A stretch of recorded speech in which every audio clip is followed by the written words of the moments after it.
ان الحمد للہ نحمده ونستعینه ونستغفره ونعوذ باللہ من شرور انفسنا ومن سیئات اعمالنا من يهده اللہ فلا مضل له ومن يضلل فلا هادی له واشهد ان لا الہ الا اللہ وحدہ لا شریک له واشهد ان محمدا عبده ورسوله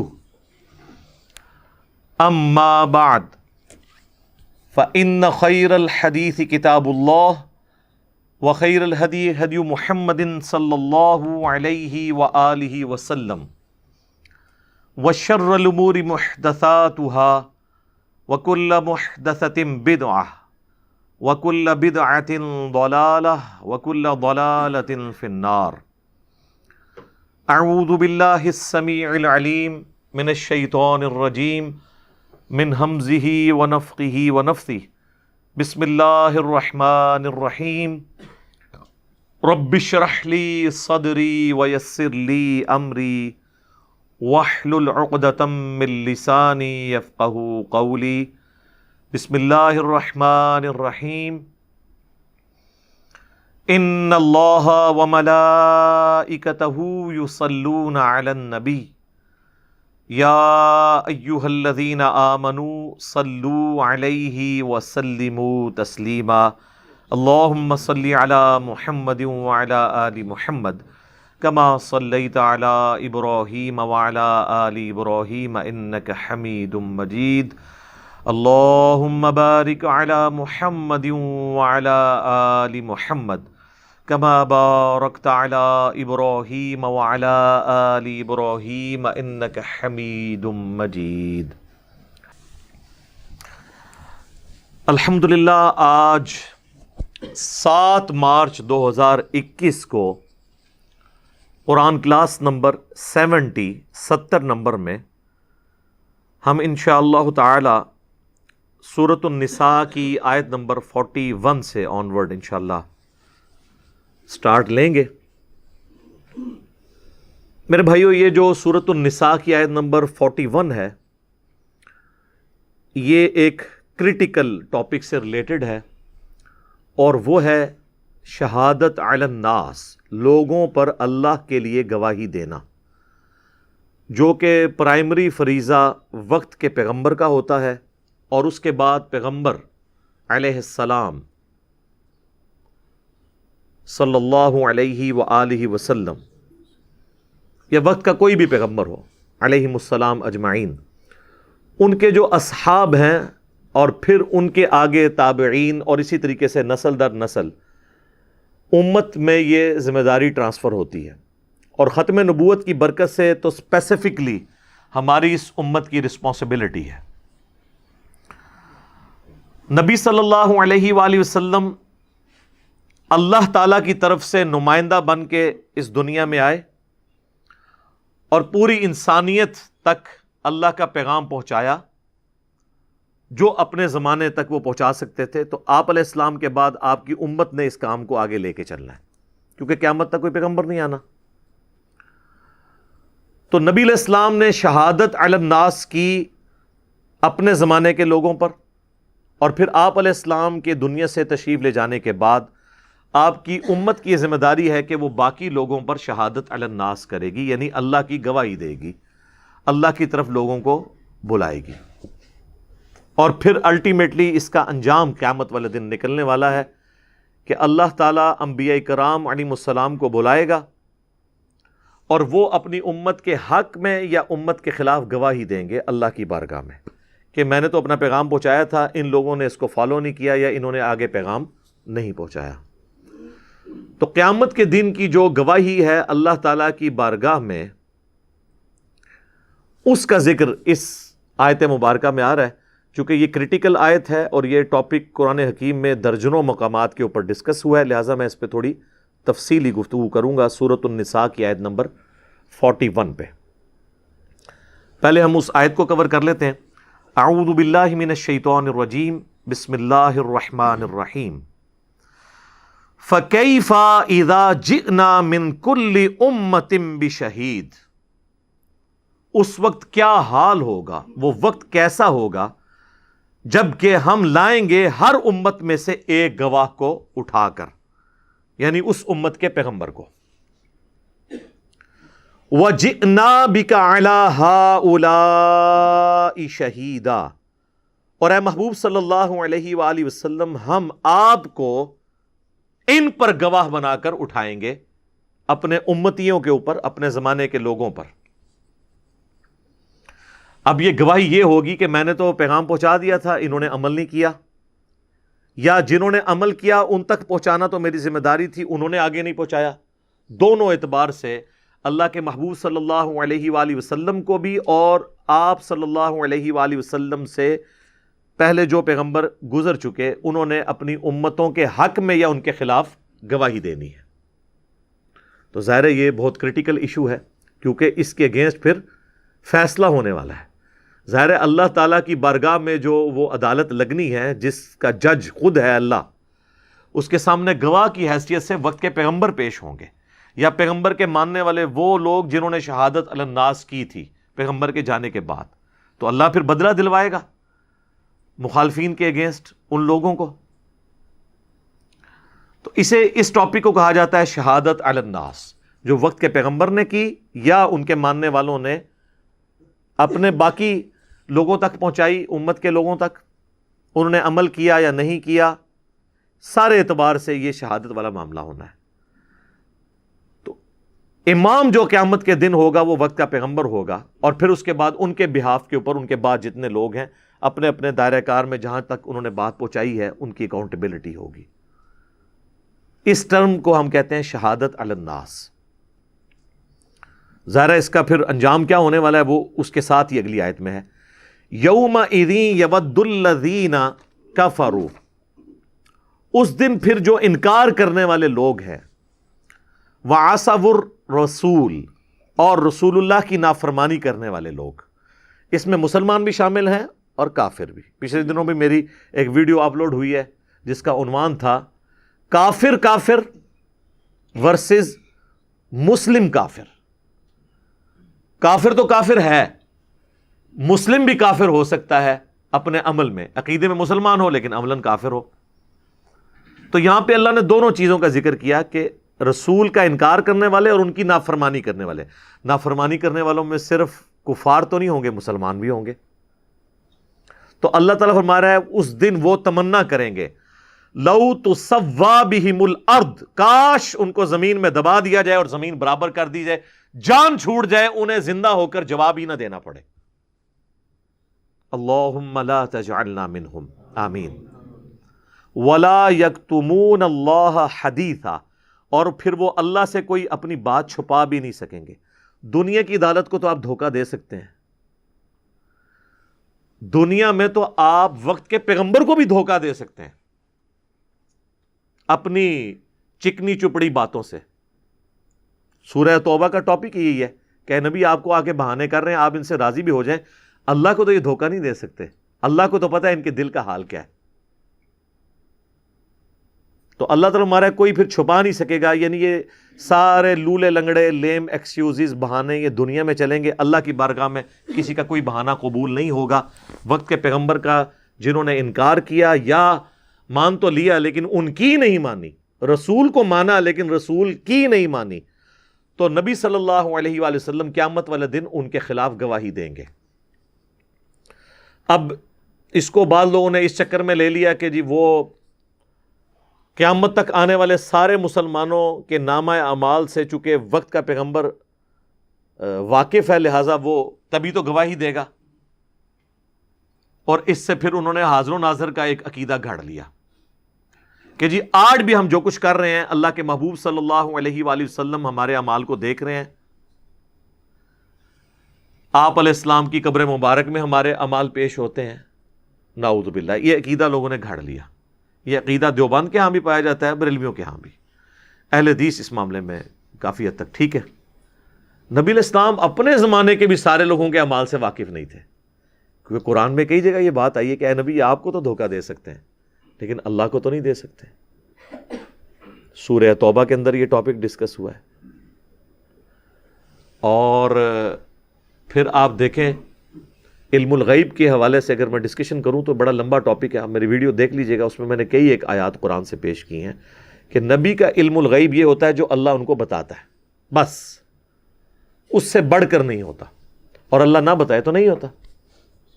یہ چونکہ آج علم الغیب ٹاپک نہیں ہے, میں اس کو ڈسکس نہیں کرتا. مسئلہ نمبر 6A اور 6B دیکھ لیں, اور حاضر و ناظر کے عقیدے پہ مسئلہ نمبر 7 میرا دیکھ لیں ڈیٹیل کے ساتھ. 1.5 گھنٹے کی وہ ویڈیوز ہیں. میں نے جو یہ جھوٹے قسم کے دلائل اپنی زوم میں انہیں سچا سمجھ کے پیش کرتے ہیں, ایک ایک چیز کے اوپر میں نے ڈسکشن کی ہے. آج میں اس کو نہیں چھیڑوں گا. بہرحال یہاں پر اللہ تعالیٰ نے فرمایا کہ وقت کا پیغمبر گواہی دے گا اپنی امت کے خلاف. اسی کانٹیکسٹ میں یہ جو آیت آئی فَكَيْفَ إِذَا جِئْنَا مِن كُلِّ أُمَّةٍ بِشَهِيدٍ, وہ کیا وقت ہوگا کہ جب ہم ہر امت میں سے ایک گواہ کو اٹھائیں گے اور نبی علیہ السلام کو اپنی امت کے خلاف گواہی دینے کے لیے اٹھائیں گے. اس آیت کے کانٹیکسٹ میں ایک حدیث ہے جو صحیح بخاری اور صحیح مسلم دونوں میں ہے. سیدنا عبداللہ ابن مسعود رضی اللہ تعالیٰ عنہ کہتے ہیں کہ ایک دن نبی صلی اللہ علیہ وآلہ وسلم اپنے ممبر پر تشریف فرما تھے تو آپ نے مجھے آواز دے کر اپنے پاس بلایا اور کہا عبداللہ میرے قریب آؤ اور مجھے قرآن سناؤ. تو انہوں نے عرض کیا اللہ کے نبی علیہ السلام قرآن تو آپ پہ نازل ہوا ہے, میں آپ کو قرآن سناؤں؟ تو آپ نے فرمایا کہ مجھے دوسروں سے سن کر لطف آتا ہے. تو نبی علیہ السلام ممبر پہ تھے, عبداللہ ابن مسعود نیچے بیٹھے ہوئے تھے, تو انہوں نے سورۃ النساء کی تلاوت شروع کر دی. اور جب اس آیت پہ پہنچے نا فَكَيْفَ إِذَا جِئْنَا مِن كُلِّ أُمَّةٍ بِشَهِيدٍ وَجِئْنَا بِكَ عَلَى هَؤُلَاءِ شَهِيدًا, تو نبی علیہ السلام نے کہا عبداللہ بس کرو, عبداللہ بس کرو, عبداللہ بس کرو. عبداللہ ابن مسعود کہتے ہیں میں نے حضور کی طرف دیکھا تو آپ کے مبارک آنکھوں سے آنسو جاری تھے, آپ کی داڑھی بھی تر ہو چکی تھی, یعنی آپ کو یہ غم تھا کہ مجھے اپنی امت کے خلاف گواہی دینی پڑنی ہے. نبی بڑے رقیق القلب ہوتے ہیں, ان کی کبھی خواہش یہ نہیں ہوتی کہ ان کی امت میں سے کوئی ایک بھی جہنم میں چلا جائے. تو نبی علیہ السلام آپ دیکھیں آپ کے اندر انتقام کا جذبہ نہیں ہے, حالانکہ تو خوشی کا مقام ہے کہ آپ کو قیامت والے دن اپنے دشمنوں کے اگینسٹ گواہی دینی ہوگی اور اس کے اگینسٹ ان کو سزا ملے گی. ہم لوگ ہوں تو اس بات پہ خوش ہوں, اور نبی علیہ السلام اس پہ غمگین ہو رہے ہیں کہ ایسا وقت بھی آنا ہے کہ مجھے اپنی امت کے خلاف گواہی دینی ہے, یعنی یہ بدبختی پہ تلے ہوئے لوگ جہنم میں جا رہے ہوں گے. جو بخاری اور مسلم دونوں میں حدیث ہے, اللہ کے محبوب صلی اللہ علیہ وآلہ وسلم نے فرمایا کہ تم لوگ پتنگوں کی طرح آگ پہ گرتے ہو اور میں تمہارے کمر بند سے پکڑ پکڑ کے تمہیں آگ سے دور لے کے جاتا ہوں. یعنی تمہاری تو پوری کوشش ہے کہ تم آگ پہ جا کے گر جاؤ, لیکن میں تمہیں پکڑ پکڑ کر جنت کے راستے کی طرف لے کے جا رہا ہوں, جہنم کی آگ سے دور لے کے جا رہا ہوں. لیکن اس کے باوجود کہ آپ نے سارا پیغام بھی پہنچا دیا, آپ اتنے غمگین ہیں کہ مجھے اپنی امت کے خلاف گواہی دینی پڑے گی قیامت والے دن. ایسا وقت بھی آنا ہے. امت بے فکر بیٹھی ہوئی ہے, امت کہہ رہی ہے کچھ بھی نہیں ہوگا. جس طرح میرے بھائیو اس کانٹیکسٹ میں ایک اور آیت ہے سورۃ الاعراف کی آیت نمبر 6, جس میں اللہ تبارک و تعالیٰ نے کھول کر اس بات کو بیان کیا ہے کہ قیامت والے دن اللہ نے پیغمبروں سے بھی پوچھنا ہے اور ان کے فالوور سے بھی. یہ بڑا کریٹیکل ایشو ہے. اسی والے سے پچھلے دنوں میری ایک ویڈیو بھی اپلوڈ ہوئی ہے, کیا قیامت والے دن انبیاء کا حساب بھی ہوگا. اس کانٹیکسٹ میں میں نے یہ آیت کوٹ کی تھی. فَلَنَسْأَلَنَّ الَّذِينَ أُرْسِلَ إِلَيْهِمْ, ہم ضرور پوچھیں گے ان لوگوں سے جن کی طرف ہم نے پیغمبروں کو بھیجا. وَلَنَسْأَلَنَّ الْمُرْسَلِينَ, اور ہم ضرور پوچھیں گے مرسلین کو بھی, رسولوں کے بھی, کہ تم نے میرا پیغام پہنچایا تھا. ان کی اکاؤنٹیبلٹی بھی ہوگی, اور جن تک بات پہنچی ان کی بھی اکاؤنٹیبلٹی ہوگی کہ انہوں نے پیغام پہنچایا, اور اگر پہنچایا تھا تو تم نے قبول کیوں نہیں کیا. یہی جو ٹاپک ہے شہادت علی الناس, اس حوالے سے ایک اور کریٹیکل آیت ہے جو 2 جگہ آئی ہے مختلف انداز میں. سورۃ الحج میں بھی آئی ہے آخری آیت, اور سورۃ البقرہ کی آیت نمبر ہے 143. ہم دونوں میں سے ایک کوئی کور کر لیتے ہیں. سورہ بقرہ کی آیت نمبر 143. وَكَذَلِكَ جَعَلْنَاكُمْ أُمَّةً وَسَطًا, اور بالکل اس طریقے سے ہم نے تمہیں معتدل امت بنایا. لِتَكُونُوا شُهَدَاءَ عَلَى النَّاسِ, تاکہ تم لوگوں پر شہادت دو اللہ کی, ان پر گواہ بن جاؤ. وَيَكُونَ الرَّسُولُ عَلَيْكُمْ شَهِيدًا, اور قیامت والے دن رسول اللہ تم پر گواہ بن جائے. دنیا میں بھی ہیں, قیامت والے دن بھی. اب یہ ایسا مقام ہے کہ جہاں پر اعلیٰ حضرت امام احمد بریلوی صاحب نے کنز الایمان میں ترجمہ ٹھیک کیا. وہ جہاں سورہ الاحزاب میں آیت آتی ہے نا, انا ارسلناک شاہدا ومبشرا ونذیرا, تو وہاں انہوں نے شاہد کا ترجمہ کر دیا حاضر و ناظر. لیکن قرآن میں تو کوئی ڈنڈی مار ہی نہیں سکتا. یہاں پر اسی لفظ شہید کا, شاہد, یہ دونوں کا روٹ ورڈ ایک ہی ہے. یہاں پہ انہوں نے ترجمہ کیا گواہ, کیونکہ اگر یہاں پہ حاضر و ناظر ترجمہ کر دیتے تو یہ ترجمہ یوں بننا تھا, ہم نے تمہیں معتدل امت بنایا تاکہ تم باقی انسانوں پر حاضر و ناظر ہو جاؤ اور رسول اللہ تم پر حاضر و ناظر ہو جائے. پوری امت ہی حاضر و ناظر بن جاتی. یہاں ان کو ماننا پڑا کہ یہ شہادت علی الناس ہے, ڈنڈی نہیں کوئی مار سکتا. یہاں پہ انہوں نے گواہ ترجمہ کیا. اور سورہ نساء کی آیت نمبر 41 میں بھی انہوں نے ترجمہ گواہ ہی کیا, حاضر و ناظر نہیں کیا. تو اگر وہ گواہ کا مطلب کہتے کہ جی وہ گواہ وہ ہوتا ہے جو دیکھ رہا ہو, وہ کہتے ہیں جی جو دیکھ نہیں رہا وہ گواہی کیسے دے گا, تو گواہی یہ ہے کہ بس سامنے والے تک پہنچا دیا, یہی مطلب ہے. ورنہ تو پھر پوری امت گواہ ہے ساروں کی امتوں کے اوپر. اور اس کانٹیکسٹ میں ایک حدیث ہے سورہ البقرہ کی آیت نمبر 143 کے کانٹیکسٹ میں امام بخاری ایک حدیث لے کے آئے جس نے پورا عقیدہ کلیئر کر دیا صحیح بخاری میں, کہ قیامت والے دن قوم نوح انکار کر دے گی کہ ہمارے وقت کے پیغمبر نوح علیہ السلام نے ہم تک پیغام پہنچایا ہی نہیں ہے. وہ جو سورہ اعراف میں ہے نا کہ ہم امتوں سے پوچھیں گے کہ بھی ہاں بھی تم تک پیغام پہنچا, تو حضرت نوح علیہ السلام کی قوم کہہ دے گی ہمیں تو نوح علیہ السلام نے آپ کی دعوت ہی نہیں پہنچائی ہے اللہ, جھوٹ بولیں گے. تو نبی صلی اللہ علیہ وآلہ وسلم کے الفاظ ہیں صحیح بخاری میں کہ جب وہ انکار کریں گے تو میری امت حضرت نوح علیہ السلام کے حق میں گواہی دے گی کہ نوح علیہ السلام نے پیغام پہنچا دیا تھا اللہ کا ان کی امت تک. بھئی ہم کوئی حاضر و ناظر ہے کہ ہمیں پتہ ہے کہ پہنچا دیا تھا؟ ہم کس بنیاد پہ گواہی دے رہے ہوں گے؟ قرآن کی. قرآن میں آیا ہے نا کہ نوح علیہ السلام نے پیغام پہنچایا ہے. سورہ نوح آئی ہے, سورہ ہود ہے, سورۃ الاعراف ہے, سورہ یونس ہے, اتنا ذکر نوح علیہ السلام کا ڈیٹیل کے ساتھ آیا ہے. تو ہم اس بنیاد پہ یہ بات کریں گے. اور اگر شہید کا مطلب یہ حاضر و ناظر لیں گے تو پھر بڑا خطرناک معاملہ ہو جائے گا, کیونکہ یہ شہید کا لفظ تو سورۃ المائدہ کے آخری رکوع میں حضرت عیسیٰ علیہ السلام کے لیے بھی آیا ہے, جہاں حضرت عیسیٰ اور اللہ کی گفتگو ہے. تو وہاں حضرت عیسیٰ کیا کہتے ہیں؟ اے اللہ میں ان پر گواہ تھا جب تک ان میں موجود تھا, جب تو نے مجھے اٹھا لیا پھر تو ہی ان پر گواہ تھا, اور تو ہی سارے غیب کا جاننے والا ہے, تو ہی ہر چیز کے اوپر گواہ ہے.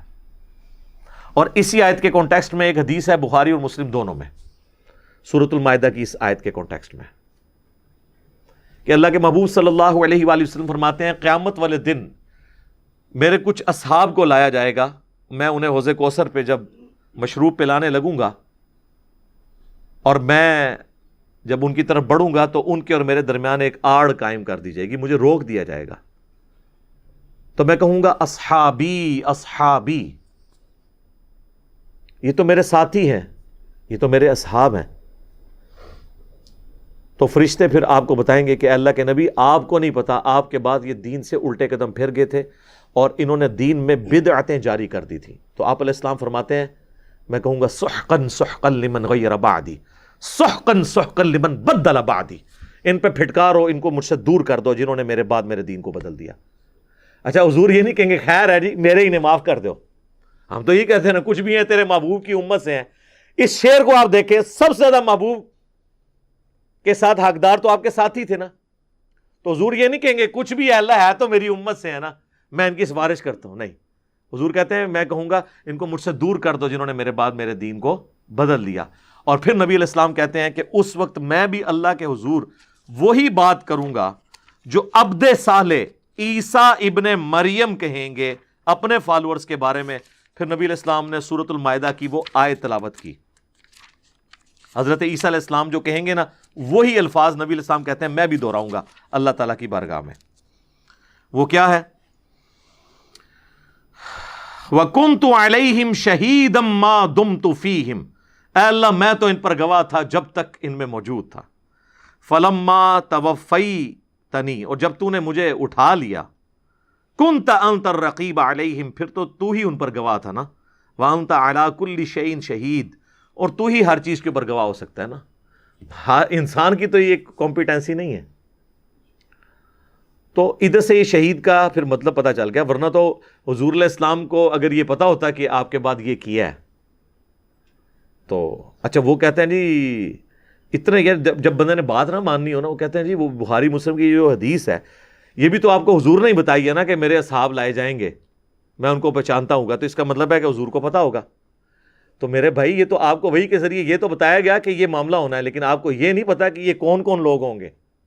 بس آپ کو جنرل پتا ہے، کیونکہ اگر آپ کو یہ پتا ہو کہ کون کون لوگ ہیں تو آپ نے ان کو پلانا ہی نہیں تھا. جن پہ بعد میں پھٹکار کرنی تھی پہلے ہی کر دیتے، ان کو تو میری شکل سے دور کرو نا، ان کا تو مجھے علم غیب ہے کہ یہ لوگ ہیں. جنرل حضور کو بتایا گیا کہ آپ کے بعد ایسا ہوگا، جو سنن دارمی میں حدیث موجود ہے.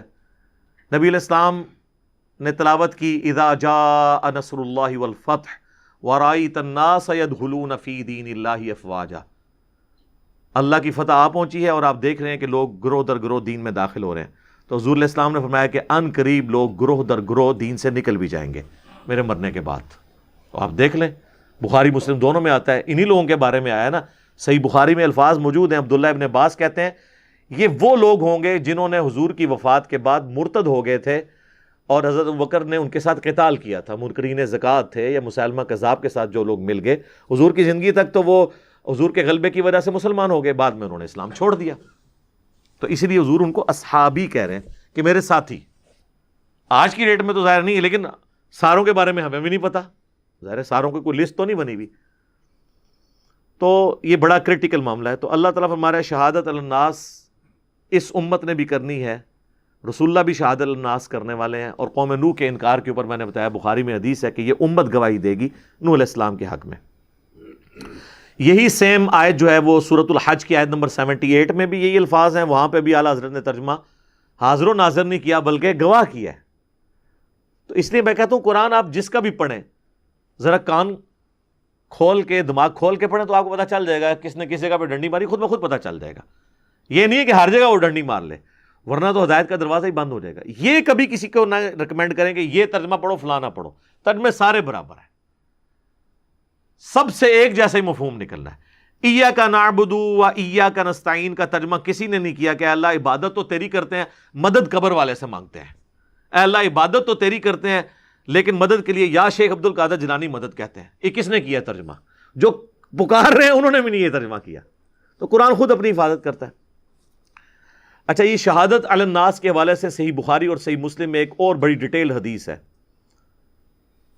جو آپ کا یوم النحر کا خطبہ ہے، 10 ذوالحجہ 10 ہجری، جو آپ نے قربانی والے دن دیا. ایک تو وہ ہے جو آپ نے یوم عرفہ کے دن دیا 9 ذوالحجہ کو، ایک وہ ہے جو آپ نے اس سے اگلے دن دیا تھا 10 ذوالحجہ کو. کافی لمبی حدیث ہے، اس کا ایک میں پورشن بیان کرتا ہوں. وہ حدیث جس میں آپ علیہ السلام فرمایا آج کون سا دن ہے، یہ کون سا مہینہ ہے، یہ کون سی جگہ ہے، اس اعتبار سے. اس میں اینڈ پہ آتا ہے کہ نبی علیہ السلام نے صحابہ سے پوچھا کیا میں نے اپنے رب کا پیغام تم تک پہنچا دیا؟ تو سب نے بیک زبان کہا کہ آپ نے اللہ کا پیغام ہم تک پہنچا دیا، بلکہ پہنچانے کا حق ادا کیا اور ہماری بڑی خیر خواہی فرمائی. تو نبی علیہ السلام نے 3 دفعہ اپنی مبارک انگلی آسمان کی طرف اٹھا کے پھر آڈینس کی طرف کی اور کہا اے اللہ گواہ رہنا، اے اللہ گواہ رہنا، اے اللہ گواہ رہنا. یہ مان رہے ہیں کیونکہ حضور کو پتا تھا قوم نوح نے تو انکار کرنا ہے، تو میری امت ایسا نہ کرے. پھر آپ نے فرمایا کہ اب تمہاری ذمہ داری ہے کہ جو یہاں پہ موجود نہیں ہے ان تک پیغام پہنچا دو، وہ لوگ جو یہاں پہ موجود ہیں. اور بعض اوقات جسے بات پہنچائی جا رہی ہوتی ہے وہ زیادہ یاد رکھنے والا ہوتا ہے بنسبت اس کے جو پہنچا رہا ہوتا ہے. اور پریکٹیکلی ہم نے دیکھ لیا ہے، یہ جتنی حدیث کی کتابیں پڑھی ہوئی ہیں سب کے سب نان عرب لوگ ہیں جنہوں نے دین کو سیو کیا اور امت تک پہنچایا. امام بخاری رشیا کے رہنے والے، امام مسلم ایران کے رہنے والے، امام ابو داؤد اور امام ترمذی افغانستان کے رہنے والے. تو اللہ تعالیٰ نے ان سے کام لیا. اور پھر جو یوم النحر سے پہلے ایک دن پہلے آپ نے یوم عرفہ کا خطبہ جو دیا وہ صحیح مسلم کے اندر ہے، وہ کافی لمبی حدیث ہے جو امام جعفر نے امام باقر سے روایت کی ہے. امام باقر کا نام ہے محمد بن علی بن حسین بن علی، یعنی حضرت حسین کے یہ پوتے تھے، حضرت حسین کے بیٹے تھے، علی ابن حسین ان کے بیٹے. تو محمد بن علی بن حسین بن علی امام باقر کا نام ہے. انہوں نے جابر بن عبداللہ سے روایت کیا اور ان کا بیٹا ہے امام جعفر الصادق جنہیں ہم کہتے ہیں. یہ صحیح مسلم میں ڈیٹیلڈ حدیث موجود ہے اور اس کا نمبر ہے کتاب الحج چیپٹر میں 2950 انٹرنیشنل نمبر کے مطابق. مشکات میں بھی آپ کو یہ مل جائے گی دوسری جلد میں، حج والے چیپٹر میں پہلی حدیث رسول اللہ کے حج کا بیان. بڑی لمبی حدیث ہے. اس میں الفاظ ہیں کہ نبی علیہ السلام نے یعنی حجۃ الوداع کے موقع پر، یوم عرفہ کے موقع پر بھی یہ کہا کہ میں نے اپنے رب کا پیغام پہنچا دیا، تو اب تم گواہ رہنا اس بات کے اوپر اور تم یہ بات آگے تک پہنچانا. لیکن اس میں ایک اور بڑے زبردست الفاظ ہیں. آپ نے فرمایا کہ میں اپنے بعد تم میں ایک ایسی چیز چھوڑ کے جا رہا ہوں جسے مضبوطی سے پکڑ لوگے تو کبھی گمراہ نہیں ہوگے، اور وہ اللہ کی کتاب ہے. مسلم شریف میں حجۃ الوداع کا یوم عرفہ کا جو خطبہ ہے اس میں صرف قرآن کا ذکر ہے، سنت کا نہیں ہے، کیونکہ سنت بھی قرآن میں ہے. قرآن نے ہمیں کہا ہے نا من یطع الرسول فقد اطاع اللہ، جس نے رسول اللہ کی اطاعت کی گویا اس نے اللہ کی اطاعت کی. ہاں ایک حسن درجے کی روایت ہے المستدرک للحاکم میں، الموطا امام مالک میں بھی ہے لیکن اس کی سند چھوٹی ہوئی ہے. حاکم میں پوری سند ہے کہ نبی علیہ السلام نے حجۃ الوداع کے موقع پر فرمایا تھا. وہ ابن عباس کہتے ہیں کہ میں اپنے بعد تم میں دو چیزیں چھوڑ کے جا رہا ہوں جنہیں مضبوطی سے پکڑ لوگے کبھی گمراہ نہیں ہوگے، ایک اللہ کی کتاب اور دوسری اس کے نبی کی سنت صلی اللہ علیہ وآلہ وسلم. اور میرا خیال ہے اس کو سپورٹیو وہ حدیث بھی ہو سکتی ہے جو صحیح مسلم میں ہی ہے 394 نمبر نزول عیسیٰ والے چیپٹر میں، کہ قیامت کے قریب جب عیسیٰ ابن مریم تم میں اتریں گے تو وہ راوی حدیث کہتا ہے کہ وہ تمہارے رب کی کتاب اور اس کے نبی کی سنت کے مطابق تمہیں چلائیں گے.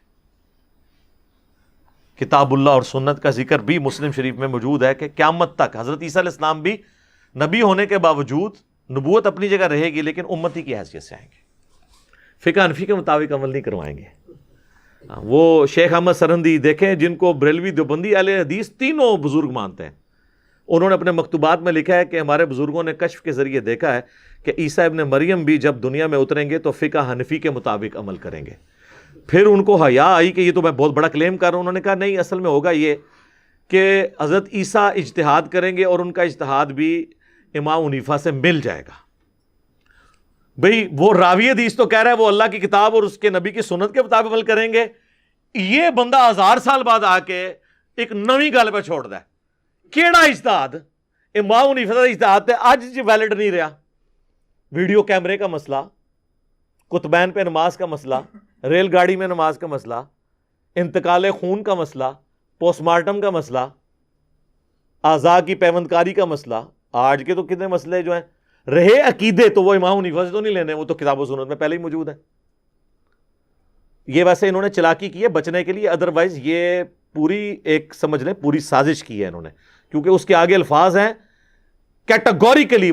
شیخ احمد سرہندی اپنے اس مکتوب میں یہ بھی لکھتے ہیں کہ اگر اس امت میں کوئی پیغمبر آتا تو وہ فقہ حنفی کے مطابق عمل کرتا. یہ بھی لکھا ہوا ہے کیٹاگوریکلی کہ فقہ حنفی میں سے ہوتا وہ جو پیغمبر ہوتا. یعنی پوری کوشش کی تھی یہ ڈاکہ مارنے دی. ویسے اگر آیا ہے نا ایک جھوٹا، وہ ہے فقہ حنفی چوں ہی آیا ہے، غلام احمد قادیانی دجال. گل ویسے ادھی ٹھیک ہی نکلی نہ دی، وہ فقہ حنفی کے مطابق ہی عمل کرتا تھا نا، حنفی تھا. غلام احمد قادیانی حنفی تھا. ابھی بھی آپ قادیانیوں کو دیکھ لیں. ہمارے پاس ایک بھائی آئے، ان کے چھوٹے بھائی جو ہیں وہ گمراہ ہو گئے انورٹڈ کامرس میں میری ویڈیوز کی وجہ سے. تو کہتے ہیں جی آپ نے میرے بھائی کو جو ہے نا قادیانیوں کے راستے پہ چلا دیا. اب میں نے اس کو بڑے مطلب آرام سے سن لیا، وہ تبلیغی جماعت سے تھے. میں نے کہا میرے بھائی کیسے؟ کہتے ہیں جی یہ تو نماز میں رفع دین کرتا ہے، رکوع میں جاتے وقت، رکوع سے اٹھتے وقت. تو میں نے کہا پھر؟ کہتا ہے یہ تو قادیانیوں کا طریقہ ہے.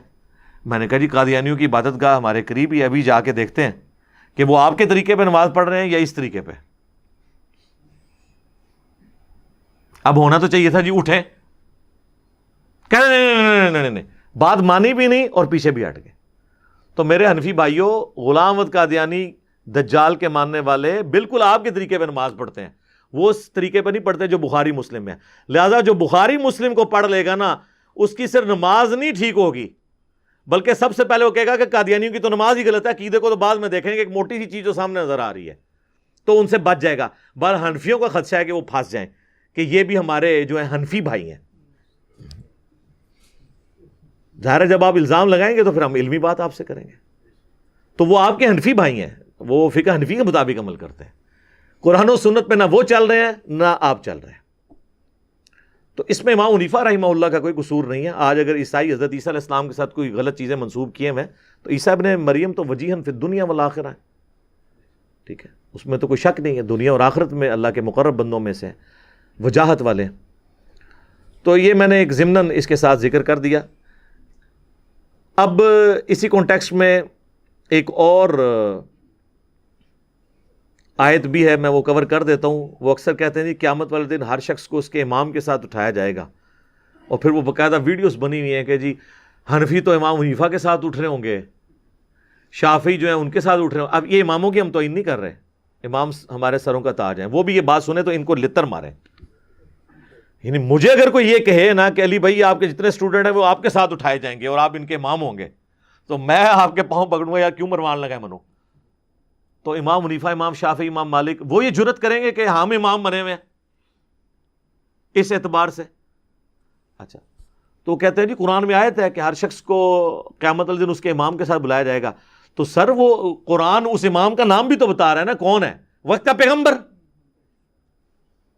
وہ کہتے ہیں سورہ بنی اسرائیل کی آیت ہے، وہ آیت خود پڑھ کے دیکھ لیں، آیت نمبر وہ 71 ہے سورہ بنی اسرائیل کے اندر، پارہ نمبر 15 میں. یوم ندعو کل اناس بامامہم، قیامت والے دن ہم ہر شخص کو اس کے امام کے ساتھ اٹھائیں گے. فمن اوتی کتابہ بیمینہ، تو جس کو نامہ اعمال اس کے دائیں ہاتھ میں دیا جائے گا. فاولئک یقرؤون کتابہم ولا یظلمون فتیلا، تو وہ بڑی خوشی کے ساتھ اپنی کتاب پڑھ رہا ہوگا. ظاہر نامہ اعمال جب دائیں ہاتھ میں ملا تو مراد پاس، اور اس پہ ایک دھاگے کے برابر بھی ظلم نہیں کیا جائے گا. وہ کہتے ہیں یہ امام کا ذکر ہے، تو یہاں پہ امام نبی صلی اللہ علیہ وآلہ وسلم ہے. اور بعض لوگوں نے امام کا ترجمہ یہاں نامہ اعمال بھی کیا، دونوں ترجمے درست ہیں، لیکن اگر وہ امام بھی کریں تو وہ نبی علیہ السلام ہے، وہ آپ کے بنائے ہوئے امام نہیں ہیں. وہ امام ہے جن کو اللہ نے ہمارا امام بنایا ہے. ما ضل صاحبکم وما غوا لقد کان لکم فی رسول اللہ اسوۃ حسنہ من یطع الرسول فقد اطاع اللہ قل ان کنتم تحبون اللہ فاتبعونی یحببکم اللہ. وہ امام. تو وہ یہ جو آپ نے اپنی مرضی سے امام بنا دیے، تو پھر ہم پھکی بھی لے لیں کہ امام حنیفہ سے پہلے جو لوگ ہیں وہ کیسے اٹھائے جائیں گے. یعنی امام حنیفہ کا جو استاد ہے اس کا امام پھر کون ہوگا؟ پہلے 80 سال کے مسلمانوں کے امام پھر کون ہوں گے؟ ان میں کئی تابعین ہیں، سارے تابعین تو بڑے بڑے بزرگ نہیں ہیں، عام تابعین بھی تو ہیں. سب کے امام نبی صلی اللہ علیہ وآلہ وسلم ہی ہوں گے انشاءاللہ تعالی.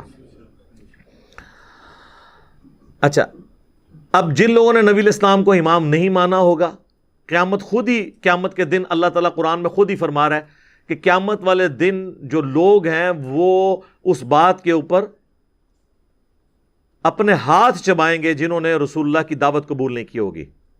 اور وہاں پہ واضح موجود ہے کہ اس امام سے مراد کون ہے، اور وہ ہے سورہ الفرقان کی آیت نمبر 27، پارہ نمبر 19 کے پہلے صفحے پہ. وَيَوْمَ يَعُضُّ الظَّالِمُ عَلَى يَدَيْهِ، اس دن ظالم شخص اپنا ہاتھ چبائے گا منہ میں. یقول یا لیتنی اتخذت مع الرسول سبیلا، وہ کہے گا ہائے افسوس، کاش میں نے دنیا میں رسول اللہ کا راستہ اختیار کیا ہوتا. یہ پتہ چل گیا امام کون ہے.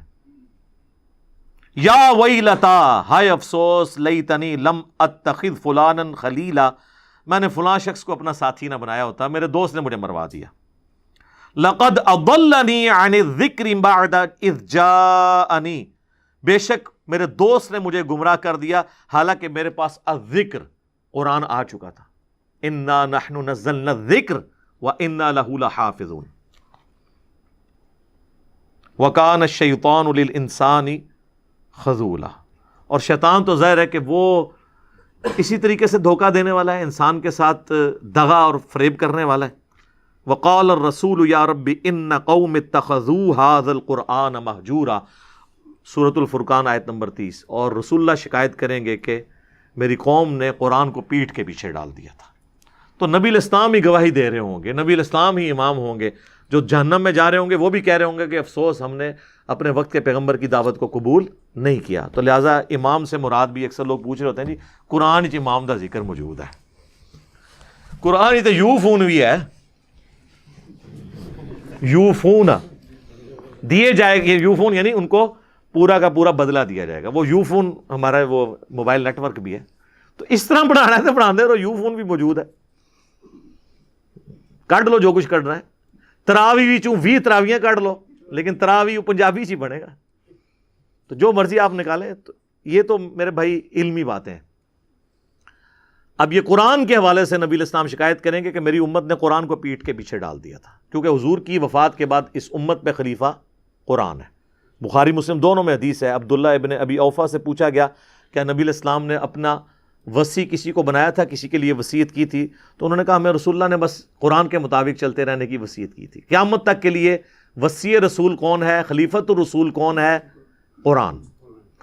کیونکہ اگر خلیفۃ الرسول قرآن کو آپ نہیں مانیں گے اور اس اعتبار سے جو عقیدوں کی اصلاح کے اعتبار سے کسی پرسنالٹی کو مانیں گے تو وہ سارے کے سارے آج کی ڈیٹ میں تو فوت ہو چکے ہیں۔ سیدنا ابوبکر کو ہم خلیفۃ الرسول مانتے ہیں پولیٹیکلی، خلیفۃ الرسول، ورنہ 2 سال کے بعد تو حضرت ابوبکر بھی فوت ہو گئے نا۔ ایون رسول اللہ کی وفات کے جو 3-4 سال بعد مسلمان ہوئے ہیں، تو وہ کہیں کہ خلیفۃ الرسول کون ہے، تو وہ تو فوت ہو چکے تھے۔ نہیں، قرآن نہیں فوت ہوا سر، آج بھی خلیفۃ الرسول زندہ ہے، وہ قرآن ہے۔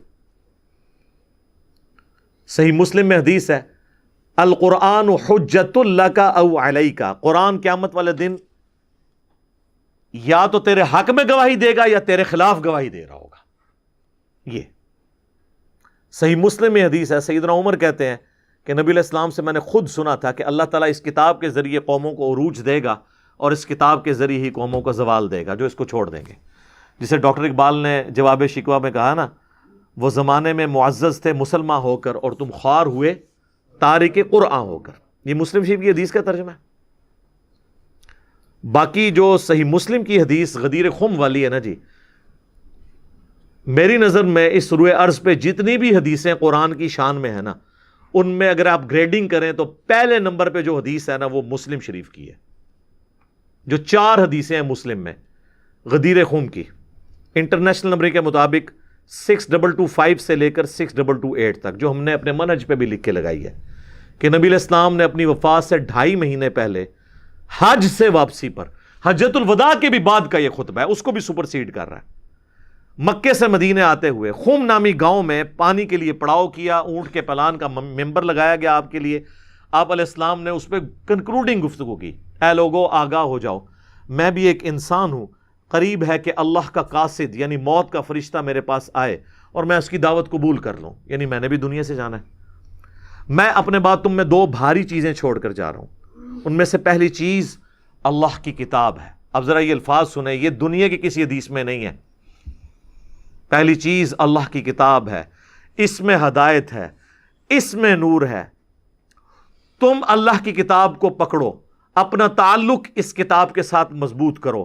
اللہ کی کتاب اللہ کی رسی ہے، جو اسے پکڑے گا وہ ہدایت پہ ہوگا، جو چھوڑ دے گا گمراہ ہو جائے گا۔ سارے اتنے زیادہ جملے دنیا کی کسی صحیح حدیث کے اندر موجود نہیں ہے جو مسلم شریف میں غدیر خم کی حدیث میں۔ قرآن میں ہے نا وَاعْتَصِمُوا بِحَبْلِ اللَّهِ جَمِيعًا وَلَا تَفَرَّقُوا، اللہ کی رسی کو مل کر مضبوطی سے تھام لو اور فرقوں میں مت بٹو۔ لیکن امت کہتی ہے نہیں ہم نے فرقے بنانے، حضور حکم دے کے گئے نے کہ 73 فرقے ہوں۔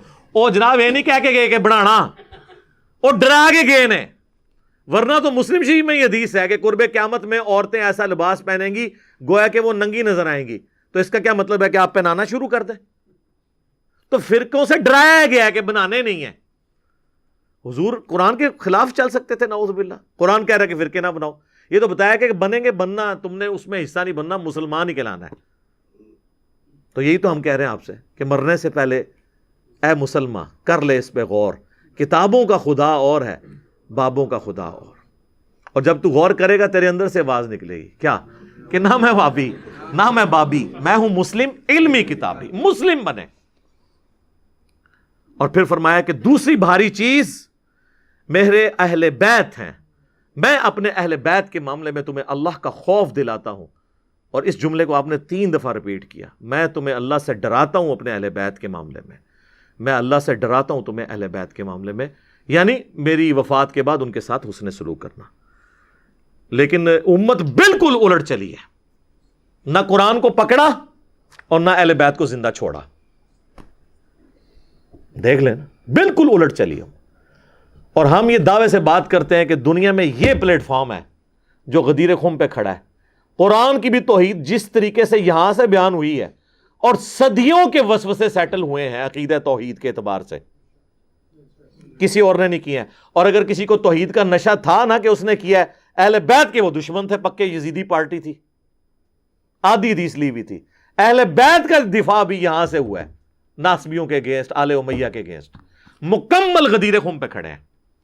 نبی علیہ السلام خالی قرآن تو نہیں دے کے گئے، اہل بیت کے ساتھ بھی کہا اس نے سلوک کرنا ہے. اور اس حسن سلوک، اس زمانے میں حسن سلوک یہ تھا کہ ان کا ساتھ دیا جاتا، اور آج حسن سلوک کیا ہے کہ اہل بیت کا دفاع کیا جائے، خاموشی اختیار نہ کی جائے. مجھے اکثر لوگ پوچھتے ہیں کہ حضرت علی کے زمانے میں ہوتے، تو میں کہتا جی میں نے جنگ جمل صفین نہروان میں حضرت علی کے ساتھ کھڑے ہونا تھا. یہ آج ان سے بھی پوچھیں، یہ بھی کہیں گے ہاں جی ہم حضرت علی کے ساتھ ہوتے. تو سر اس زمانے میں آپ ان لوگوں کے خلاف تلوار اٹھانے کے لیے تیار ہو جاتے، تو آج ہمیں زبان بھی نہیں کھولنے دے رہے. کتنی لاجیکل بات ہے. جن لوگوں کے بارے میں آپ ہمیں زبان نہیں کھولنے دے رہے، ان لوگوں کے خلاف آپ نے حضرت علی کے ساتھ مل کے تلوار اٹھانی تھی، آل امیہ کے خلاف، کہ بھی آ جاؤ ہمیں سدھے ہو جاؤ. اس زمانے میں آپ تلوار اٹھانے کے لیے تیار تھے، آج زبان سے بھی بولنے کے لیے تیار نہیں ہے. تو یہی تو آپ کی 2 نمبری ہے. اس کا مطلب ہے آپ اہل بیت کے ساتھی نہیں ہیں. اس زمانے میں بھی تسی جڑا نا ادھر ادھر ہی ہو جانا سی. تو جو اہل بیت کے ماننے والے ہیں وہ اس زمانے میں بھی اہل بیت کے ساتھ تھے، آج بھی اہل بیت کے ساتھ ہیں. یار اگر میں اس زمانے میں تلوار اٹھانے کے لیے تیار ہو جاتا مولا علی کے ساتھ مل کے، تو آج میں اپنی زبان بند کر لوں. میں تو اس سے بڑا کرنے کے لیے تیار تھا کہ تلوار اٹھا لیتا. تو زبان کھولنا تو چھوٹی چیز ہے تلوار کے مقابلے پہ. تو یہ لاجیکل گفتگو ہے. تھوڑی سی اپنی عقل استعمال کریں. ویسے کامن سینس علماء میں نہیں ہوتا، common sense is not so common, لیکن تھوڑی سی اگر آپ اپنی عقل استعمال کر لیں تو آپ کو پتہ چل جائے گا. تو میرے بھائی یہ تھی شہادت علی الناس. آپ دیکھ لیں آلموسٹ 40+ منٹس میں نے اس ایک آیت کے اوپر لگائے، اس لیے کیونکہ اب اس سے متعلق جتنی آیات آگے آئیں گی میں ان پہ پھر ڈیٹیل گفتگو نہیں کروں گا، بلکہ اسی آیت کو ریفرنس کے طور پر لیا جائے گا، کیونکہ نبی علیہ السلام اسی آیت کے اوپر رو پڑے. بخاری مسلم کی میں نے حدیث شروع میں بیان کر دی کہ مجھے اپنی امت کے خلاف گواہی دینی پڑنی ہے. اللہ تعالیٰ قیامت والے دن ہمیں اپنے محبوب صلی اللہ علیہ وآلہ وسلم کی شفاعت نصیب فرمائے، اور اللہ تعالیٰ ہمیں ایسے لوگوں میں شمار نہ فرمائے کہ جن کے خلاف آپ صلی اللہ علیہ وآلہ وسلم گواہی دیں گے، بلکہ ان لوگوں میں شامل فرمائے جن کی آپ صلی اللہ علیہ وآلہ وسلم شفاعت کریں گے. باقی عقیدہ شفاعت کے اوپر میری ویڈیوز آپ دیکھ سکتے ہیں. ہر ٹاپک کے اوپر میں نے ڈیٹیل کے ساتھ ویڈیوز ریکارڈ کروائی ہیں. یوٹیوب کے اوپر آپ جا کے رومن میں چیزیں ٹائپ کریں تو آپ کو خود بخود ساری چیزیں مل جائیں گی. مثلا اگر ہم اس کا کوئی کلپ بنائیں گے تو اس کی کیا ٹاپک رکھیں گے؟ رسول اللہ کی امت کے خلاف گواہی. ویسے تو میرا دل کرتا ہے کہ میں اس کے اوپر تھمب نیل کے اوپر لکھواؤں کچھ بھی ہیں تیرے محبوب کی امت سے ہیں تو پتہ چلے کہ کتنا بڑا یہ دھوکہ ہے. یعنی حضور تو کہہ رہے ہیں میں نے گواہی دینی ہے، یہ کہہ رہے ہیں نہیں کچھ بھی ہے تیرے محبوب کی امت سے. اس کا مطلب یہ ہے کہ ہم نے سیدھا کوئی نہیں ہونا، تیرے محبوب کی امت سے ہے.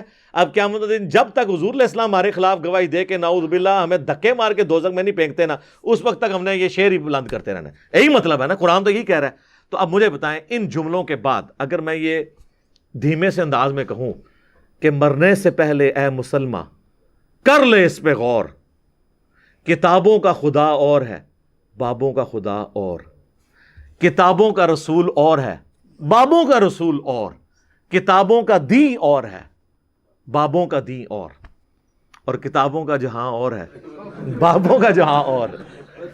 وکھرا جہاں ہوتا ہے اس کا اپنا ایک جہاں ہوتا ہے. تو بس ٹھیک ہے, ان باتوں میں اگر کسی نے خوش رہنا ہے تو وہ ہوتا رہے اپنی ویژول تھنکنگز کے اندر. ہم تو لوگوں کو جھنجھوڑ رہے ہیں کہ دین وہ ہے جو آسمان سے نازل ہوا ہے. دین اس زمین میں کوئی نہیں بنا سکتا, آسمانوں سے پیغمبر کے اوپر بھی نازل ہوا ہے, اور جو چیز ہے ہی آسمانوں کی ہے, زمینی بابوں کے کہنے پہ اس کو نہیں چھوڑا جا سکتا. اور ہر وہ زمینی بابا, ہمارا بزرگ, ہمارا امام, اس کی جوتیاں ہمارے سروں کا تاج, جو ہمیں آسمانی دین کے ساتھ جوڑے, اور جو آسمانی دین کے خلاف چلائے تو ہماری جوتیاں اس کے. بس آگے فلنگ دا بلینکس وہ خود کر لیں, ٹھیک ہے. ہمارا کام تھا صرف پازیٹیو طریقے سے بات کو پہنچانا. اب میرے بھائیوں, یہ کانزیکٹیو جو 2 آیات تھیں سورہ النساء کی 41 اور 42, اب اس سے اگلی آیت ہے 43 نمبر آیت, وہ نماز کے حوالے سے ہے. یا ایھا الذین آمنوا لا تقربوا الصلاۃ, اے ایمان والو نماز کے قریب مت جایا کرو. آپ بس اتنا ہی پڑھ لیں, شارٹ کلپ بنا لو اللہ دا بھی, نعوذ باللہ. میرے بھی شارٹ کلپ بنائے ہوئے نا اس طرح ہی. اور وہ شارٹ کلپ جب میں اپنے خلاف دیکھتا ہوں نا, مجھے اپنے اوپر اتنا غصہ آتا ہے, یار کیا بکواس کر رہے ہیں. تو میں سوچتا ہوں ایک عام آدمی بھی یہی سوچتا ہوگا کہ یار یہ کیا, بھائی پوری بات کریں تو پھر پتہ چل جائے گا وہ بات کیا ہو رہی ہے. تو شارٹ کلپ تو کسی کے خلاف بھی بن سکتا ہے. اے ایمان والو نماز کے قریب مت جاؤ, لیکن پوری گال سن لینا, شارٹ کلپ نہ کٹنا. وَأَنْتُمْ سُكَارَىٰ, اس حال میں کہ تم نشے کی حالت میں ہو. اور ظاہر ہے کہ یہ آیت اس وقت کے لیے تھی جب اسلام نے ابھی شراب کے نشے کو مکمل طور پر حرام نہیں کیا تھا. شراب 3-4 سٹیجز میں حرام ہوئی ہے. اس کی فائنل حرمت آئی ہے سورۃ المائدہ میں جا کے, جہاں پہ اللہ تعالیٰ نے پھر دھمکی دی ہے کہ باز آتے ہو کہ نہیں. یہاں تک یہ تھا کہ نشہ اگر کوئی کر رہا ہے, چونکہ عرب کے لوگ پکے اس کی عادی تھے, ٹائم لگا چھوڑنے میں, تو ایٹ لیسٹ نماز کی حالت میں نہ جایا کرو جب تک نشہ اترے نہ, نماز نہ پڑھو. اس کی لاجک بتا دی کیوں, حتی تعلموا ما تقولون, یہاں تک کہ تمہیں یہ پتا چل جائے کہ تم کہہ رہے کیا ہو. یہ نہ ہو کہ تمہیں پتہ ہی نہ ہو اور تم کچھ کا کچھ پڑھ دو, قرآن کی آیات کو غلط ملت کر دو, اور تمہیں پتہ ہی نہیں, تم اللہ کے سامنے کھڑے ہو, الٹا اپنے حق میں دعا کرنے کے بدعا کرنا شروع کر دو. اب ہمارے کئی حفاظ ہیں, ان بیچاروں کو قرآن کا ترجمہ تو نہیں آتا, وہ جناب اللہ کے نافرمانوں کی آیات پڑھتے جاتے ہیں, اینڈ پہ جا کے انہیں جنت کی بشارت سنا دیتے ہیں, بیچ میں سے وہ بھول جاتے ہیں. اور کبھی جنتیوں کا ذکر ہوتا ہے, اینڈ پہ جا کے ان کو جہنم میں پھینک آتے ہیں, کیونکہ انہیں ترجمہ تو آتا نہیں ہوتا. اور ورنہ اگر ترجمہ آتا ہو تو آپ ایمانداری سے بتائیں, جب وہ بندہ آیت پڑھ رہا ہوگا تو اسے خود رک جائے گا کہ یار یہ تو ذکر ہو رہا تھا اہل ایمان کا, تو یہ جہنم بیچ میں کہاں سے آ گئی. تو پتہ چل جاتا ہے اس کو, لیکن ترجمہ نہیں آتا. تو اللہ تعالیٰ ہمارا جب تک تمہیں یہ پتہ نہ ہو تم کیا کہہ رہے ہو اس وقت تک. اچھا, اس میں اجتہاداً ایک مسئلہ یہ بھی نکلا کہ نمازی کو یہ پتہ ہونا چاہیے نماز کے دوران کہ وہ کیا کہہ رہا ہے. نشے سے باہر نکلے ہوئے بندے کو بھی پتہ ہونا چاہیے. عام حالت میں سب ہم لوگ نشے کے بغیر ہی پڑھ رہے ہیں نا نماز, لیکن اللہ تعالیٰ اس کی لاجک دے رہا ہے حتی تعلموا ما تقولون, تمہیں پتہ ہو تم کہہ رہے کیا ہو. تو اس کا مطلب ہے ایٹ لیسٹ نماز کا ترجمہ ہمیں آنا چاہیے, تاکہ ہم جب غور و تفکر کریں. کہتے ہیں نماز میں خیال بہت آتے ہیں, خیال آنے چاہیے نا, کیونکہ جو آپ بول رہے ہیں آپ کو اس طرف توجہ ہی نہیں, آپ کو پتہ ہی نہیں آپ کیا کہہ رہے ہیں, تو پھر ظاہر ہے ذہن میں پھر کوئی اور چیز تو داخل ہوگی نا. نماز کے علاوہ بھی کر لیں آپ کوئی کام ایسا جس میں آپ کو پتہ نہ ہو کہ آپ کیا کہہ رہے ہیں, تو خیال تو بیچ میں کئی ایک آئیں گے. ٹھیک ہے, جس طرح لوگ اپنا کام کرتے ہوئے گانا گنگنا رہے ہوتے ہیں, اس وقت ان کے گانے کی طرف توجہ نہیں ہوتی نہ اس کے اشعار کی طرف, اور پیرلل میں اپنا کام کر رہے ہوتے ہیں, دماغ میں کچھ اور بھی سوچ رہے ہوتے ہیں, وہ گنگنا ویسے رہے ہوتے ہیں. بس اسی طریقے سے نماز بھی لوگ ویسے پڑھ رہے ہوتے ہیں جب ترجمہ ہی نہیں پتہ ہوگا. تو اس آیت میں واضح حکم آ گیا کہ آپ کو یہ پتہ ہونا چاہیے. آج کی ڈیٹ میں تو نشہ ہے ہی حرام ہے, شراب کے اوپر بھی میری ویڈیوز ریکارڈ ہیں آلریڈی.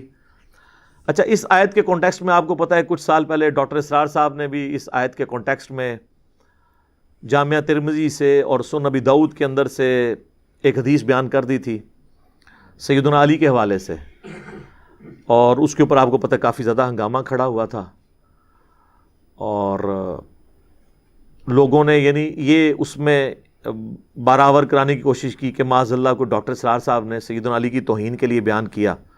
وہ ترمذی ابو داؤد میں جو روایت آتی ہے کہ وہ نماز پڑھا رہے تھے تو قل یا ایھا الکافرون انہوں نے خلط ملت کر دی, تو اس کے اوپر یہ آیت نازل ہوئی.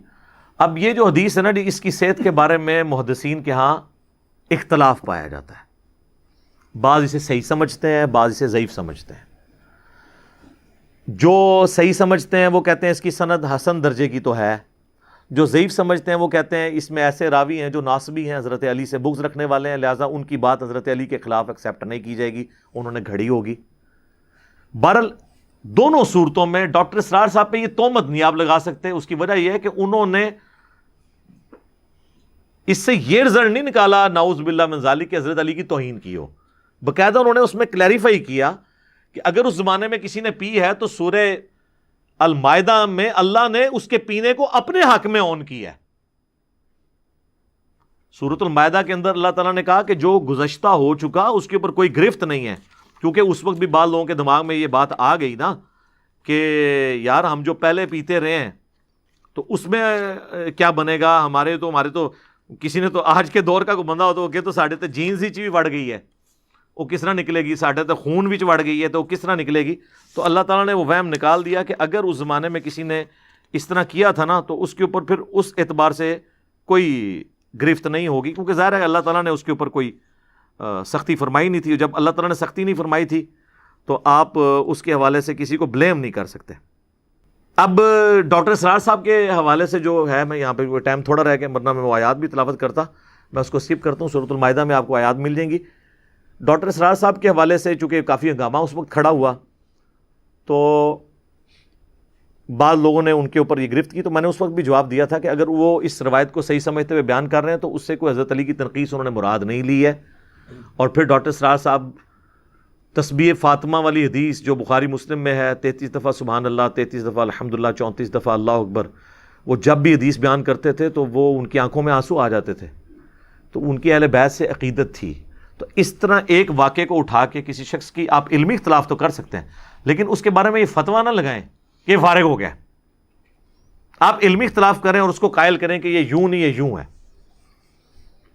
جس طرح ڈاکٹر طاہر القادری صاحب نے پھر جواب دیا اس وقت، پھر مولانا اسحاق صاحب نے بھی جواب دیا تھا کہ یہ اس میں ناسبی راوی ہیں اور اس کو ایکسیپٹ نہیں کرنا چاہیے. بہرحال آج کی ڈیٹ میں قرآن کا یہ حکم بالکل واضح ہے کہ نشے کی حالت میں کوئی نماز نہ پڑھے، اور اس سے اجتہاداً یہ مسئلہ نکل سکتا ہے جو یہ الفاظ ہیں کہ جب تک تمہیں یہ پتہ ہی نہ ہو کہ تم کیا کہہ رہے ہو. اس کا یہ مطلب نہیں کہ جسے ترجمہ نہیں آتا اس کی نماز ہی نہیں ہوگی.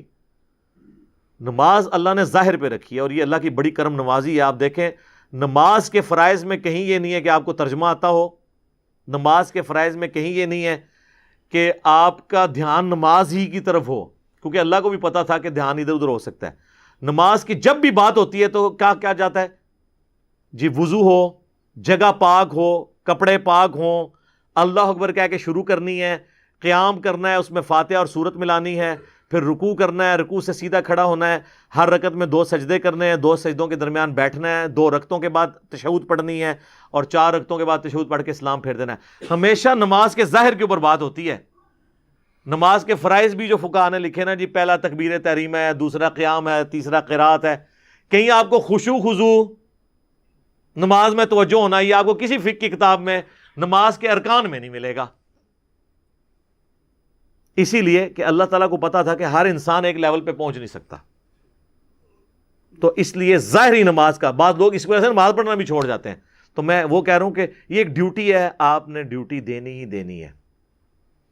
جیسے ایک سیکیورٹی گارڈ ہے، وہ اگر کہیں پہ باہر گیٹ کے باہر کہیں نوکری کر رہا ہے اور اس کے دماغ میں اور خیالات چل رہے ہیں اور پیرلل میں اپنا کام بھی دیکھ رہا ہے، تو ہم یہ نہیں کہیں گے کہ اس کو اب تنخواہ نہیں ملنی ہے، کیونکہ ذہن کے اوپر مکمل طور پہ تو کسی کی بھی گرفت نہیں کی جا سکتی، کسی خاص حد تک ہی کوئی کر سکتا ہے. تو اس لیے اللہ تعالیٰ نے یہ بینیفٹ اس حوالے سے تو امت کو دیا ہے. اچھا، اسی آیت کا اب دوسرا حصہ، وَلَا جُنُبًا إِلَّا عَابِرِي سَبِيلٍ حَتَّى تَغْتَسِلُوا، اور نہ نماز اس حالت میں پڑھو کہ تم جنبی ہو، یعنی تم پہ غسل فرض ہو. خصوصاً سفر کا ذکر ہے کہ سفر کے دوران کسی پہ غسل فرض ہو گیا ہے تو اب وہ نماز پڑھے نہیں جب تک کہ غسل اتار نہ لے. لیکن سفر کے اندر اگر پانی اویلیبل نہیں تو اس کا پھر سلوشن دے دیا، وہ ساتھ ہی آ گیا. وَإِن كُنتُم مَرْضَىٰ، اگر تم مریض ہو، یعنی پانی کو ہاتھ لگانے سے بیماری بڑھ جانے کا اندیشہ ہے، یا سخت سردیاں ہیں اور تمہیں یہ خطرہ ہے کہ میں ٹھنڈے پانی سے نہاؤں گا، گرم پانی اویلیبل نہیں ہے، یا گرم اویلیبل بھی ہے اور صبح کے وقت نہانے سے بیماری بڑھنے کا اندیشہ ہے، کوئی مسئلہ نہیں ہے. او علی سفر، یا سفر میں ہو، اور سفر میں ظاہر ہے بعض اوقات غسل خانہ نہیں اویلیبل ہوتا. او جاء احد منکم من الغائط، یا تم میں سے کوئی رفع حاجت سے فارغ ہوا ہے، پیشاب کیا ہے اس نے، اس صورت میں بھی تو ظاہر نماز کے لیے پہلے وضو کرنا پڑے گا. تو چاہے وضو کرنا ہو چاہے غسل کرنا ہو، دونوں کے اگینسٹ تیمم کا ایک ہی طریقہ بیان ہوا ہے. یہ نہیں ہے کہ غسل کے اگینسٹ جو تیمم کرنا ہے تو اس میں پورے جسم پہ ہاتھ پھیرنا ہے، نہیں، ایک ہی تیمم سے وضو غسل دونوں ہو جائیں گے. او لامستم النساء، یا تم نے اپنی بیویوں کو یعنی ان کے ساتھ تعلق قائم کیا ہے، چھوا ہے. یہاں چھونے سے مراد ظاہر ہے ان کا ازدواجی تعلق، خالی چھونے سے تو نہیں ہوتا. تو اس صورت میں بھی اس سے یہ بھی پتہ چلا کہ اگر پانی ٹھنڈا ہے تو کوئی عورت اپنے خاوند کو انکار نہیں کر سکتی کہ مجھ سے نہایا نہیں جاتا. اللہ نے قرآن میں کہہ دیا کہ اگر کوئی اس طرح کا خدشہ ہے تو وہ عورت پھر تیمم کر لے، ٹھیک ہے، خاوند بے شک غسل اتار لے، یا اگر خاوند بیمار ہے وہ تیمم کر لے، وائف غسل اتار لے. یا پانی اتنا ہی ہے کہ دونوں میں سے ایک کر سکتا ہے تو ایک کر لے، دوسرا تیمم کر لے، یا دونوں تیمم کر لیں اگر برس بڑھنے کا اندیشہ ہے، اور خصوصاً سفر میں. او جاء احد منکم من الغائط او لامستم النساء فلم تجدوا ماء، اور تمہیں پانی نہ ملے، فتیمموا، تو پھر تیمم کر لو، صعیدا طیبا، پاک مٹی کے ساتھ، فامسحوا بوجوہکم وایدیکم، اپنے چہروں کا مسح کر لو، مٹی کو ہاتھ لگائے ایک دفعہ، یوں ہاتھ لگایا، اور یہ نہیں کہ ساتھ اس کے ساتھ کو مٹی لگنی چاہیے، بس مٹی پہ ہاتھ رکھا. سفر میں ہے تو ایک مٹی کا ڈھیلا اپنے پاس ایک شاپنگ بیگ میں رکھ لیں چھوٹا سا، اس کے ساتھ یوں ہاتھ رکھیں اور پھر ہاتھ کو یوں جھاڑ لیں. یہ نہیں کہ وہ لگنی چاہیے، بس اس کو صرف چھونے سے ہی ہو جائے گا. تو یوں کر کے چہرے پہ کر لیں، اور اس کے بعد دوسری بار لگا کے یوں ہاتھوں کو کر لیں. یہ طریقہ قرآن میں چونکہ صرف ہاتھوں کا ذکر آیا ہے، اور یہاں پہ آپ دیکھیں وضو کا طریقہ سورہ مائدہ میں آئے گا، وہاں آئے گا کہ ہاتھ کونیوں تک دھونے ہیں، یہاں کونیوں کا ذکر نہیں ہے. بعض احادیث میں کونیوں کا بھی ذکر ہے. یہ دونوں طریقے درست ہیں، یوں بھی کر لیا کافی ہے، کونیوں تک کیا تب بھی درست ہے. ان اللہ کان عفوا غفورا، بے شک اللہ تعالیٰ معاف فرمانے والا، بخشنے والا ہے، ڈھیل دینے والا ہے. اس نے اس معاملے میں بھی تمہیں آسانی دی ہے. تو تیمم کرنے کا طریقہ کیا ہوگا؟ مٹی پہ لگایا چہرے پہ، اور پھر دوسری دفعہ مٹی پہ لگایا اور یوں ہاتھ پہ، ٹھیک ہے. یا اگر پورا کرنا ہے تو یہ پورے ہاتھ کونیوں تک. تو آپ کا غسل بھی اتر گیا اور وضو بھی ہو گیا. اور اب رہ گئے کپڑے، تو ظاہر ہے پھر کپڑے تو آپ وہ چینج کریں، باقی جسم پہ جو لگا ہے تو ظاہر ہے وہ آپ دور نہیں کر سکتے. اسی حالت میں آپ نماز پڑھ لیں، آپ کی نماز درست ہو جائے گی. بعض اوقات فجر کے لیے آپ اٹھیں، غسل کرنا تھا، 5 منٹ رہ گئے سورج نکلنے میں، تو ظاہر ہے غسل کریں گے تو ٹائم زیادہ لگے گا. آپ تیمم کر کے فوراً نماز پڑھ لیں، اور اس نماز کو دوبارہ لٹانے کی بھی ضرورت نہیں پڑے گی. ٹھیک ہے، تو مٹی آپ اپنے ساتھ سفر میں رکھیں. ویسے فقہ حنفی والے کہتے ہیں کہ جی وہ سنگ مرمر سے، پتھر سے بھی ہو جاتا ہے، لیکن قرآن میں واضح مٹی ہے، تو مٹی کا ایک ڈھیلا گھر میں رکھا جا سکتا ہے. سفر میں بھی آپ جہاں اتنی چیزیں لے کے جا رہے ہیں، اور مٹی پاک ہونی چاہیے. پاک ہونے کا مطلب نہیں کہ آپ کو کنفرم ہو کہ یہ پاک ہے، بس یہ پتا ہو کہ یہ ناپاک نہیں ہے. یہ جتنا آپ کو گلیوں میں کیچڑ ملتا ہے، جب تک اس میں گٹر کا پانی شامل نہ ہو اس وقت تک وہ بھی پاک ہی ہے. تو آپ مٹی کہیں سے لے لیں، اپنے پاس گملے میں سے اٹھا لیں، کسی زمین میں جا کے اٹھا لیں، وہ ساری مٹی پاک ہے. اور خشک مٹی تو ہوتی پاک ہے. اگر ناپاک مٹی بھی تھی، جب بارش ہوتی ہے پھر وہ دوبارہ خشک ہو جاتی ہے، وہ پاک ہو جاتی ہے. تو اپنے پاس رکھیں اور اس کے ذریعے آپ تیمم. باقی تیمم کے اوپر کافی زیادہ ڈیٹیل مسائل ہیں، وہ آپ میری ویڈیو اس کے اوپر ڈیٹیل ریکارڈڈ موجود ہے. آپ تیمم لکھیں تو کھل جائے گی. ایک حدیث ابو داؤد اور ابن ماجہ میں موجود ہے. ایک سفر کے دوران ایک صحابی کو سر پہ زخم لگا اور اس نے پٹی کی، اس پہ بعد میں احتلام کی وجہ سے غسل فرض ہو گیا. تو صحابہ نے اسے مشورہ دیا کہ غسل اتار اپنا. اب وہ غسل اتارتے اتارتے بیچارہ وہ مر گیا ٹھنڈ کی وجہ سے، کیونکہ اس کا زخم بگڑ گیا. بعد میں حضور تک جب شکایت پہنچی، آپ بڑے ناراض ہوئے. آپ نے فرمایا تمہیں اگر مسئلہ نہیں پتا تھا تو کسی سے پوچھ لینا تھا، تم نے بندہ مار دیا، اللہ نے اجازت دی ہے، یہ تیمم کر لیتا. تو اس سے یہ بات پتہ چلی کہ کتاب و سنت کے خلاف اگر کوئی صحابی بھی اجتہاد کرے وہ بھی مردود ہے، اور بندہ بھی مر سکتا ہے. تو بزرگ اور بابے اور اماموں کو آپ پھر کس لیول کے اوپر رکھیں گے؟ ٹھیک ہوگا جی. اللہ تعالیٰ سے دعا جو حق بات میں نے کہی اللہ تعالیٰ ہمارے دلوں میں راسخ فرمائے. اگر جس بات میں میرے منہ سے کوئی غلط بات نکل گئی تو اللہ تعالیٰ ہمارے دلوں سے معاف کر دے. ہمیں کتاب و سنت کی تعلیمات پر عمل کر کے دوسرے بھائیوں تک پہنچانے کی توفیق عطا فرمائے. سبحانک اللہم و بحمدک، اشہد ان لا الہ الا انت، استغفرک و اتوب الیک، وما علینا الا البلاغ المبین. جزاکم اللہ خیرا.